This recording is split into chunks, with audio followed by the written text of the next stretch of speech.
Bismillahirrahmanirrahim. Assalamu alaikum students. This is first year chemistry chapter 2 atomic structure, and the topic that we will discuss today is Planck's quantum theory and the definitions of frequency, wavelength and wave number.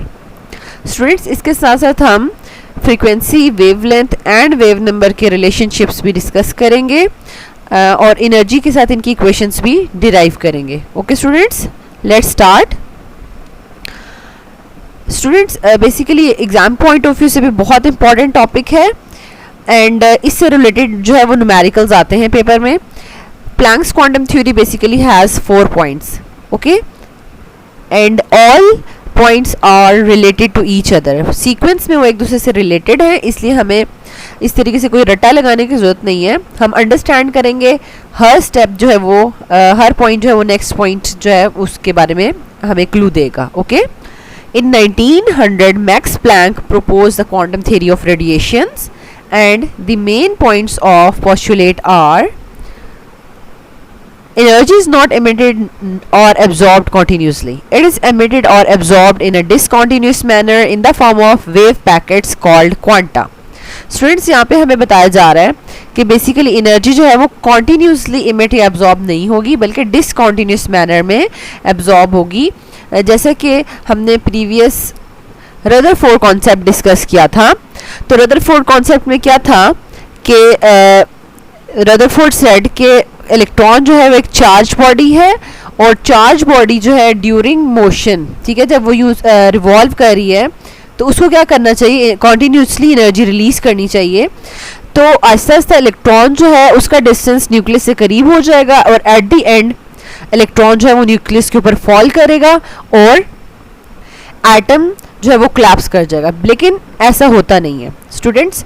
Basically जब electron revolve कर रहा होता है, जैसे कि Bohr atomic model का concept था कि वो जब एक ही ऑर्बिट में मूव करेगा तो वो एनर्जी ना तो एब्जॉर्ब करेगा ना ही इमिट करेगा. लेकिन jumping from one orbit to another orbit, ठीक है, वो हाई एनर्जी से लोअर भी आ सकता है और लोअर से हायर भी जा सकता है.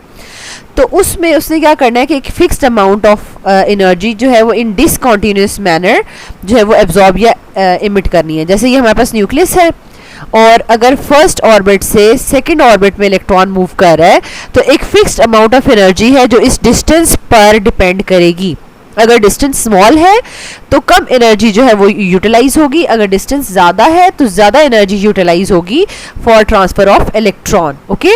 और इन एनर्जी पैकेट्स को हम क्या कहते हैं, quanta. Okay students, basically quantum का वर्ड जो है वो अमाउंट के लिए यूज़ होता है, मींस कि क्वांटिटी के लिए यूज़ होता है, किसी एक ख़ास अमाउंट या क्वांटिटी को कहते हैं, ठीक है, क्योंकि ये लेटिन वर्ड से डिराइव हुआ है, ठीक है, अमाउंट. और मॉडर्न अंडरस्टैंडिंग में इसका क्या मतलब है, the smallest possible discrete unit of any physical property such as energy और मैटर. मींस कि ऐसा यूनिट, स्मॉलेस्ट पॉसिबल यूनिट जिसको हम काउंट कर सकें, अमाउंट जिसको हम काउंट कर सकें. तो बेसिकली एनर्जी के छोटे छोटे पैकेट्स हैं, तो जो स्मॉलेस्ट एनर्जी का यूनिट जिसको हम मेजर कर सकते हैं उसको इन्होंने क्वांटम कह दिया है, ठीक है. और अगर एक इलेक्ट्रॉन को फर्स्ट ऑर्बिट से जंप करना है थर्ड ऑर्बिट में, ठीक है, then it needs a large amount of energy. तो अब ये वन पैकेट ऑफ एनर्जी जो है वो गेन करके जंप नहीं करेगा, but more than one means 2, 3 या 5 पैकेट्स ऑफ एनर्जी को एब्जॉर्ब करेगा और जो है वो जंप करेगा towards high energy level. Means कि इस डिस्टेंस के अकॉर्डिंगली जितनी उसको एनर्जी चाहिए होगी वो उतने ही पैकेट्स ऑफ एनर्जी को एब्जॉर्ब करेगा. Okay students. और अगर हम एनर्जी की वो फॉर्म ले रहे हैं जो कि लाइट विजिबल एरिया में आ रही है, जिस तरीके से स्टूडेंट्स ये हमारे पास इलेक्ट्रोमैग्नेटिक रेडिएशंस हैं जो एनर्जी की फॉर्म होती है ना, मींस के इन इलेक्ट्रोमैग्नेटिक रेडिएशंस में बेसिकली एनर्जी होती है, एनर्जी रेडिएशंस होती हैं. और इनमें आप चेक कर सकते हैं कि बिल्कुल लेफ्ट साइड से हमारे पास गैमा रेडिएशन स्टार्ट हो रही हैं, then X rays, UV, then ये थोड़ा सा पार्ट जो आपके पास विजिबल है, मींस के सिर्फ ये पार्ट में हमें जो है वो विजिबल थिंग्स जो है वो चीज़ें जो है वो नज़र आती हैं in the presence of this visible light, ठीक है, लेकिन उसके अलावा कोई भी रेडिएशंस हम जो है वो ह्यूमन आई से नहीं देख सकते। Then IR, microwave, radio and TV radiations, long radio wave radiations, ठीक है, radio waves.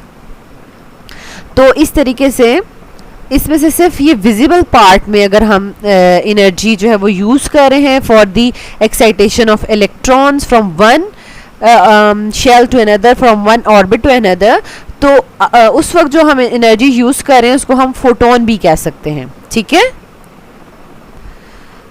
In case of light the quantum of energy is called, means कि packet of energy is called photon, ठीक है।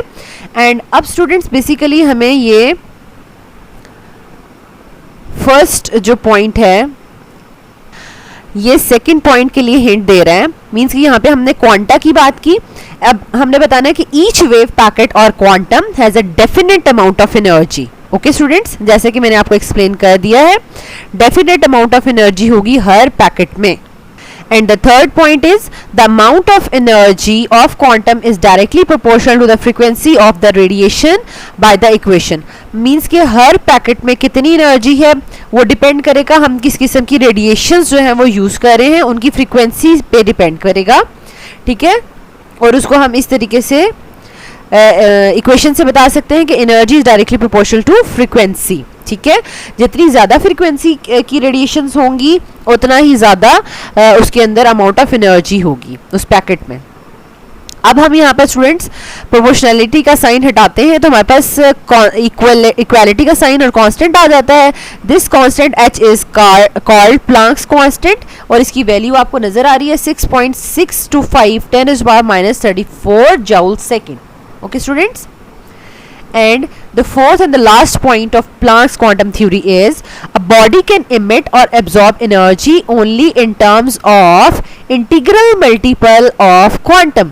जो बात मैंने आपको बताई है कि इंटीग्रल मल्टीपल का क्या मतलब है कि एक पैकेट है जो भी हम रेडिएशंस यूज कर रहे हैं उनका एक पैकेट ऑफ एनर्जी है, अमाउंट ऑफ एनर्जी उस पैकेट में सेव है। और अगर इलेक्ट्रॉन जो है वो फर्स्ट ऑर्बिट से थर्ड ऑर्बिट में मूव करना चाह रहा है या फिफ्थ ऑर्बिट में मूव करना चाह रहा है, ठीक है, तो उसको different amount of energy absorb करनी है। तो सपोज हम कर लेते हैं कि अगर फर्स्ट से थर्ड ऑर्बिट में मूव करना है तो सपोज कि वो 3 पैकेट्स ऑफ एनर्जी जो है वो एब्जॉर्ब करता है, ठीक है। तो यहाँ पर आपको इक्वेशन में नजर आ रहा है E is equals to NHV। NHV का यही मतलब है कि N डिपेंड करेगा हमारे पास ऑर्बिट पे, ठीक है। तो जितना ऑर्बिट हायर ऑर्बिट में जाना है उतना ही जो है वो डिफरेंट मल्टीपल यानी 1 2 3 इनकी वैल्यू हो सकती है पैकेट्स ऑफ एनर्जीज की, ठीक है। ये नहीं है कि हम ये n की वैल्यू जो है वो ऑर्बिट से लेंगे, ठीक है, लेकिन n की वैल्यू 1 2 3 हो सकती है। मतलब अगर हम थर्ड ऑर्बिट में जा रहे हैं 5 पैकेट्स ऑफ एनर्जी यूज हो रहे हैं तो n इज इक्वल्स टू 5, ठीक है।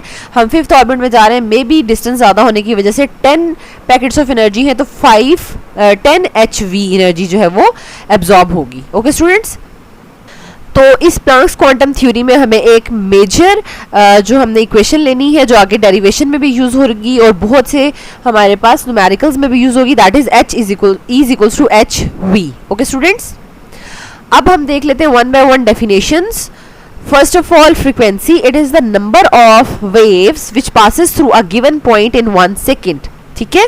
और इसको हम कर्व्ड V से शो करते हैं इस तरीके से, ठीक है। फ्रीक्वेंसी को यूनिट इसका है साइकिल पर सेकेंड या सिंपल पर सेकेंड और हर्ट्स। ओके स्टूडेंट्स, और इसका रिलेशनशिप वेवलेंथ के साथ किस तरीके से है हम इस इक्वेशन से देख सकते हैं।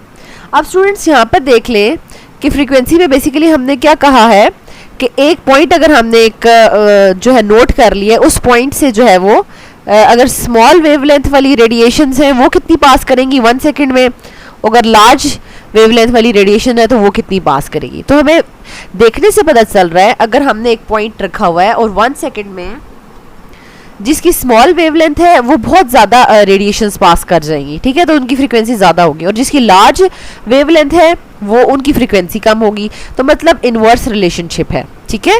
और अगर हमें किसी दो क्वांटिटीज के दरमियान में रिलेशनशिप देखना है, आइदर इट इज डायरेक्ट और इनवर्स, तो उनको हमने इक्वेशन के दो डिफरेंट साइड्स पे रखना होता है। यहाँ पर फ्रीक्वेंसी और वेवलेंथ एक ही साइड पर है, तो हम इनको ज़रा इनका रिलेशनशिप फाइंड आउट कर लेते हैं। स्टूडेंट्स, हम फ्रीक्वेंसी और वेवलेंथ को इक्वेशन के डिफरेंट साइड्स पे लेकर जाएंगे, तो ये हमारे पास फ्रीक्वेंसी जो है वो डिवाइड हो गई है और वेवलेंथ आ गई है हमारे पास यहाँ पर। और अब हम अगर इनके दरम्यान में रिलेशनशिप देखना चाह रहे हैं तो हम इनका कांस्टेंट और इक्वालिटी का साइन हटा देंगे। इस इक्वेशन को हमने दूसरी तरीके से लिख लिया, क्योंकि हम वेवलेंथ जो है उसको हम लेफ्ट साइड पे रख लेंगे और कांस्टेंट और इक्वालिटी का साइन जो है वो हम ख़त्म कर रहे हैं और उससे हमारे पास प्रोपोर्शनैलिटी का साइन आ जाएगा। ओके, और दैट इज़ 1/v। अब स्टूडेंट्स, यहाँ से आप यहाँ से नोट कर सकते हैं कि there is an inverse relationship between wavelength and frequency. At the next definition is wavelength, it is the distance between two adjacent crests और troughs in a beam of radiation. और इसको हम वेवलेंथ से show करते हैं, ये lambda इसका sign है। यूनिट इसका है पिकोमीटर, नैनोमीटर और एंगस्ट्रॉम। स्टूडेंट्स, बेसिकली जो पिकोमीटर है वो हमारे पास है 10⁻⁻12 मीटर, ओके, और नैनोमीटर है हमारे पास 10⁻⁹ मीटर और एंगस्ट्रॉम की वैल्यू है हमारे पास 10⁻10 metre. This is important for numericals. Okay, अब स्टूडेंट्स, हम वेवलेंथ का रिलेशन वेव नंबर के साथ देख रहे हैं and wavelength and wave number are inverse of each other. ठीक है, ये एक दूसरे के इनवर्स होते हैं। स्टूडेंट्स, बेसिकली हमारे पास one crest, two adjacent crest यही है, ये हमारे पास एक क्रस्ट है, ये दूसरा क्रस्ट है। ठीक है, इन दोनों का दरमियान का डिस्टेंस ये है, दिस इज कॉल्ड वेवलेंथ। अब वेवलेंथ और वेव नंबर का जो रिलेशनशिप है वो हम नेक्स्ट डेफिनेशन डिस्कस कर लेते हैं, उसके बाद बताऊंगी। That is wave number. Wave number की क्या डेफिनेशन है? It is the number of waves present per unit length. Students, इसका क्या मतलब है कि बेसिकली आपके पास अगर आप कोई भी लेंथ ले लेते हैं, ठीक है, ये एक पर यूनिट लेंथ आपने कांस्टेंट ले ली, अब उसमें आप कह रहे हो कि कितनी नंबर ऑफ वेव्स होंगी। ठीक है, फॉर एग्जांपल अगर आपने बड़ी वेवलेंथ जो है वो ली है तो उसमें ये 2 ही आ रही है। ठीक है, एक ये आ रही है 1 यहाँ तक और एक ये 2 आ रही है। ठीक है, लेकिन अगर आप इसी लेंथ में स्मॉलर वेवलेंथ्स ले लेते हैं 1 2 3 4 5 6 एंड 7 और 6.5, ठीक है, तो ये 6.5 हो गई। तो अब बेसिकली वेव नंबर जो है ना वो यही है, number of waves per unit length. अगर वेव लेंथ बड़ी होगी, वेव लेंथ ज्यादा होगी तो वेव नंबर ऑटोमेटिकली कम है, और अगर वेव लेंथ स्मॉलर है तो वेव नंबर ज्यादा है। तो ये दोनों ही एक दूसरे के ऑपोजिट हैं, इनवर्स हैं। ठीक है, तो ये न्यूमेरिकल्स में क्वेश्चन आ जाता है इसको कैलकुलेट करना। तो अगर आपके पास वेव लेंथ दी हुई है तो आप वेव नंबर फाइंड आउट करना चाह रहे हैं तो आप इसी तरीके से आप फाइंड आउट कर सकते हैं। ठीक है, जस्ट इनवर्स करना है आपने। ठीक है, इसको हम डैश से वी कर्व वी लगा के ऊपर डैश से शो करते हैं वेव नंबर को। फ्रीक्वेंसी से इसको डिफरेंट करने के लिए डैश लगाते हैं। यूनिट्स इसका है पर मीटर और पर सेंटीमीटर, क्योंकि बेसिकली ये वेवलेंथ का इनवर्स है। तो वेवलेंथ हमारे पास अगर मीटर होगी तो ये जो है वो पर मीटर हो जाएगा, क्योंकि ये इनवर्स है उसका। ठीक है, वो सेंटीमीटर है तो ये पर सेंटीमीटर हो जाएगा। ओके स्टूडेंट्स, नाउ हम रिलेशनशिप डिराइव कर लेते हैं एनर्जी का with frequency, wavelength and wave number. सबके साथ डायरेक्ट रिलेशनशिप है या इनवर्स रिलेशनशिप है, क्या है, हम उसको डिराइव कर लेते हैं। ओके स्टूडेंट्स, अब हम इसको स्टार्ट करने के लिए सबसे पहले एनर्जी का रिलेशनशिप लिखेंगे, जो कि हमने प्लांक्स कांस्टेंट क्वांटम थ्योरी से जो है हमने डिराइव किया था, प्लांक्स क्वांटम थ्योरी से, E is equals to hv। Okay students, और एक जो है हमने रिलेशनशिप देखा है C is equals to frequency into wavelength. ठीक है, तो अब इसी से हम फ्रीक्वेंसी का जो है वो डिराइव कर सकते हैं C ओवर लेमडा। एंड अब हम इसको पुट करेंगे इक्वेशन में। ठीक है, C ओवर लेमडा H और C ओवर लेमडा। स्टूडेंट्स यहाँ पे तो आपने इक्वेशन जो है वो डिराइव कर ली है। फर्स्ट इक्वेशन जो है वो हमें किस किस के बारे में रिलेशनशिप बता रही है, ठीक है। इन तमाम को हम बारी बारी देखते हैं। अगर हमने रिलेशनशिप फाइंड आउट करना है तो उसके लिए हमारे पास प्रोपोर्शनैलिटी का साइन होना चाहिए। स्टूडेंट्स ये इक्वालिटी का साइन और कांस्टेंट h जो है वो प्लैंक्स कांस्टेंट है, इसको हम अगर हटा दें तो we will get E is directly proportional to V। तो ये हमारे पास एनर्जी और फ्रीक्वेंसी का डायरेक्ट रिलेशनशिप शो कर रहा है। एंड सेकेंड इक्वेशन में स्टूडेंट्स हमारे पास जो है वो h c ये दोनों कांस्टेंट हैं, ठीक है। c is the speed of light जो कांस्टेंट है, और ये इक्वालिटी का साइन। इन तीनों को अगर हम स्किप करते हैं तो हमारे पास प्रोपोर्शनैलिटी का साइन आता है। और ये इक्वेशन हमें बताती है कि एनर्जी और वेवलेंथ का इनवर्स रिलेशन है, ठीक है। अगर वेवलेंथ लार्जर होगी तो एनर्जी कम होगी, वेवलेंथ स्मॉलर होगी तो एनर्जी ज्यादा होगी, okay. And the last one students, यहाँ पर मैंने कांस्टेंट थर्ड इक्वेशन में मैंने कांस्टेंट्स अलग करके लिख दिए, 1 ओवर वेवलेंथ अलग करके लिख दिया, ठीक है। तो बेसिकली हमने ऑलरेडी ये वाला रिलेशनशिप पढ़ लिया है कि जो वेव नंबर और वेवलेंथ है वो एक दूसरे के इनवर्स होते हैं, ठीक है। इस तरीके से तो हम 1 ओवर वेवलेंथ की जगह वेव नंबर भी लिख सकते हैं। और स्टूडेंट्स यहाँ पर हमारे पास h और c अगेन कांस्टेंट्स हैं। कांस्टेंट्स और इक्वालिटी का साइन हटाएंगे तो प्रोपोर्शनैलिटी का साइन आ जाएगा, और इससे हमने डिराइव कर लिया इनके दरम्यान में डायरेक्ट रिलेशनशिप है, okay students. Now last and the most important part of this video lecture, board exams questions। 2018 final exam में question आया हुआ है students, what is the relationship between energy and wavelength and frequency and wavelength। तो basically अभी हमने ये derive की है रिलेशनशिप्स। आपने right start from the E is equals to H V से इक्वेशन स्टार्ट करनी है डिराइव करना, और इसमें आप और इक्वेशंस की भी हेल्प ले सकती हैं, जैसे कि अभी हमने डेरिवेशन में ली। एट दी एंड आपने प्रोपोर्शनैलिटी वाली इक्वेशन जो है डिराइव करनी है, उससे बताना है कि एनर्जी और वेवलेंथ में क्या रिलेशनशिप है और फ्रीक्वेंसी और वेवलेंथ में क्या रिलेशनशिप है, okay students.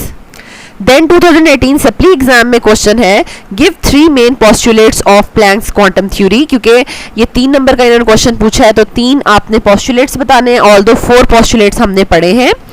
And how you can prove the following relationship of for a photon's energy, ठीक है। तो ये आपने जो है वो प्रूफ करने हैं, ठीक है। तो बेसिकली आपने स्टार्ट वहीं से करना है, प्लैंक्स कांस्टेंट थ्योरी के जब आप पोस्टुलेट्स लिखेंगे तो वो आपको एक इक्वेशन ऑलरेडी दे देगा, h is equals to H we.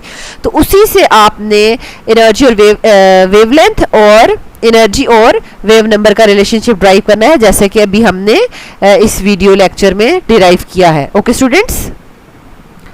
Thank you so much students for watching this video. अगर आपको ये वीडियो अच्छी लगी है तो आप इसको लाइक कर दें, चैनल के बटन को सब्सक्राइब कर दें और बेल के आइकन को जरूर प्रेस कर दें ताकि न्यू आने वाले लेक्चर्स का नोटिफिकेशन आपको मिलता रहे। Thank you so much.